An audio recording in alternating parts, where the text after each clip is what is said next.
She ran a good campaign. Just in 107 days, she worked hard. She went all across America. She excited many young people. It was heartbreaking. It was something that was not something we were hoping for or we were expecting. From the exit polls, we see that nearly 50% of the voters. He has articulated three different issues that are on voters' mind.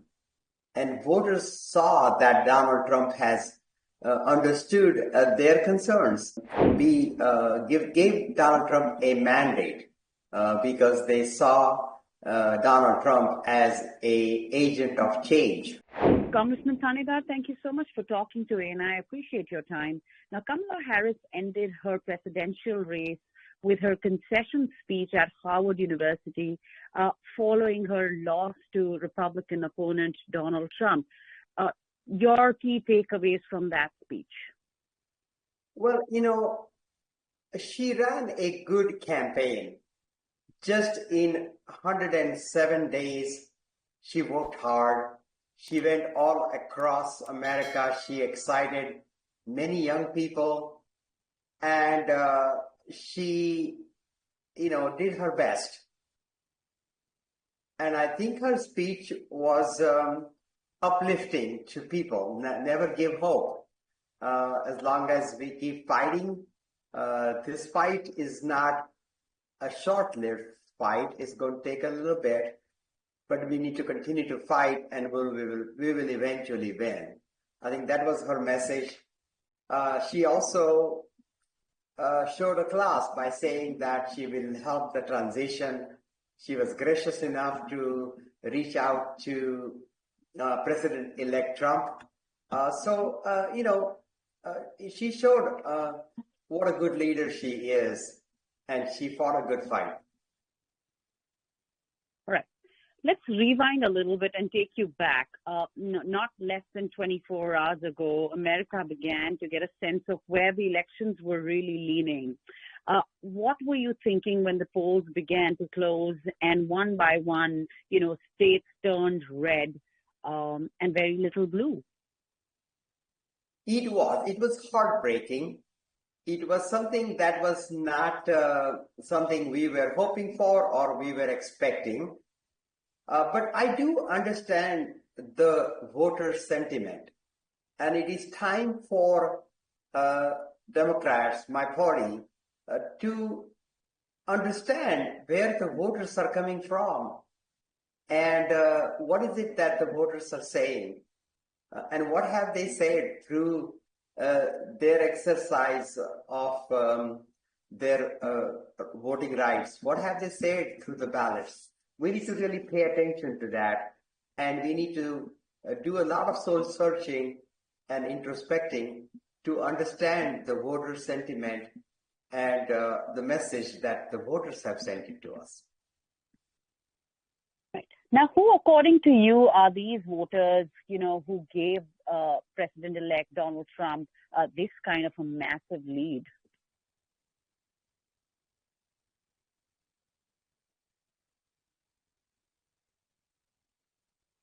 Hello? Yes. No, go ahead. Yes. Yeah. Did you hear me? No. Okay. Talk to us about, who do you think are those voters who were out there, who went and voted for Donald Trump and gave him that massive lead? Well, look, from the exit polls, we see that nearly 50% of the voters, people that are living from paycheck to paycheck, people that are struggling to put food on the table, kitchen table issues, expenses, paying for health care, paying for groceries, gasoline, paying for your children's education. So people are struggling. These are the people who work with their own hands, whether they are auto workers, or whether they are teachers or firefighters. Some of them, many of them, may or may not have a college degree, but they work hard. They work hard to raise their family, and they're all struggling. The cost of living has gone up substantially. $100, what it used to bring in terms of groceries just 3-4 years ago, today that's not the case. The buying power has gone down, and people are hurting. And people feel that the current administration is responsible for the economic situation. And they have sent a clear message. And what Donald Trump has done is that he has articulated 3 different issues that are on voters' mind. And voters saw that Donald Trump has understood their concerns and their fears and their hardship. And they let Donald Trump gave Donald Trump a mandate because they saw Donald Trump as an agent of change at this time. Right.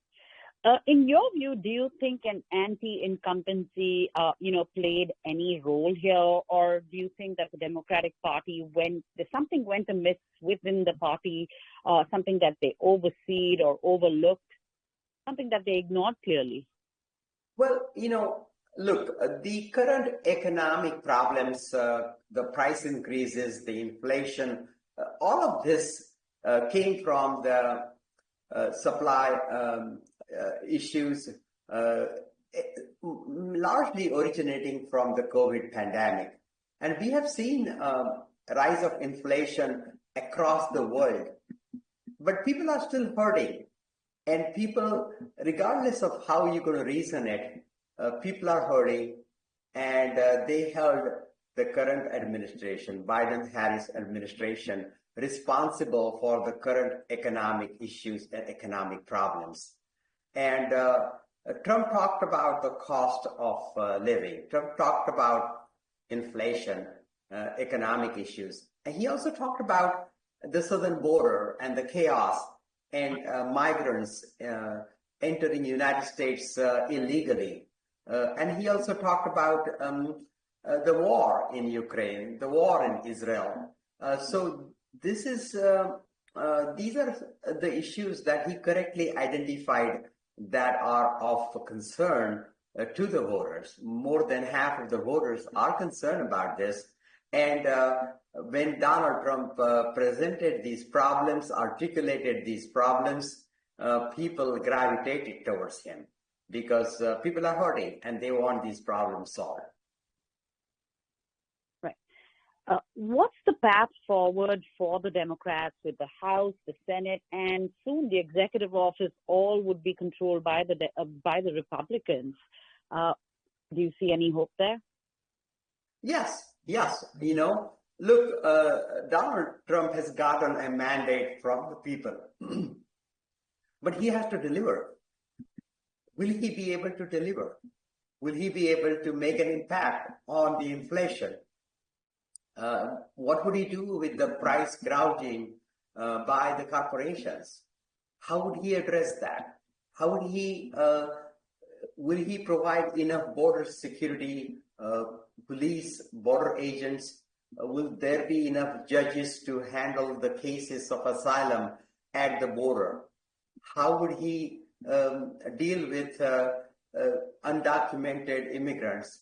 Will he be able to fix our broken immigration system? How will he tackle Ukraine? What ideas he have? Because he has articulated the problems, but when asked about a solution, he often talked about he has a concept of a solution, but he never really articulated clear solutions to these problems. Now, it is his responsibility. The voters have put their trust in him, and the voters are going to judge him for his performance. Now he has to deliver. And if he does not deliver, in 2 years, when we have congressional elections in 2026, the voters will punish him if he cannot deliver, will not deliver. Right. Now, one can't take away from Donald Trump that he's made a political comeback and how. Your comments on that? And Indian Prime Minister Narendra Modi was one of the first ones to congratulate President-elect Donald Trump. Do you think the bonhomie between the two leaders could play a role somewhere to take this relationship even higher or probably to the next level? It is possible. However, Trump has talked about putting tariffs on India and China and many other countries. That would really impact the economic exchange, that will impact the commerce between these two countries. And if he really proceeds with his plans, that would become a big deterrent for a healthy US-India relations. There is a lot that needs to be done. We have seen attacks on the minorities. Minority Hindus have been attacked in Bangladesh. Hindu places of worships have been attacked in Canada. And we have seen a lot of attacks on Hindu temples here in the United States. Can Donald Trump protect these minorities? Will he protect the rights, human rights of Hindus all across the world, especially on US soil? So all that remains to be seen. Yes, he has articulated the problems correctly. Yes, he has gotten the support of the people of the United States. Now he has to deliver, and that is the test. We will have to see. And if he's willing to put a good faith effort, Democrats will work with him. However, if he uses this mandate to give tax breaks to the billionaires, if he uses this mandate to take revenge against who he considers his enemies, it all depends on how he's going to use this mandate. If he's going to use this mandate to benefit Donald Trump, if he's going to use this mandate to go after his perceived enemies, and if he goes after this to help his rich friends, then people will punish him in 2 years. All right. On that note, thank you so much for talking to ANI. Appreciate your time, Congressman. Thank you. Thank you for having me.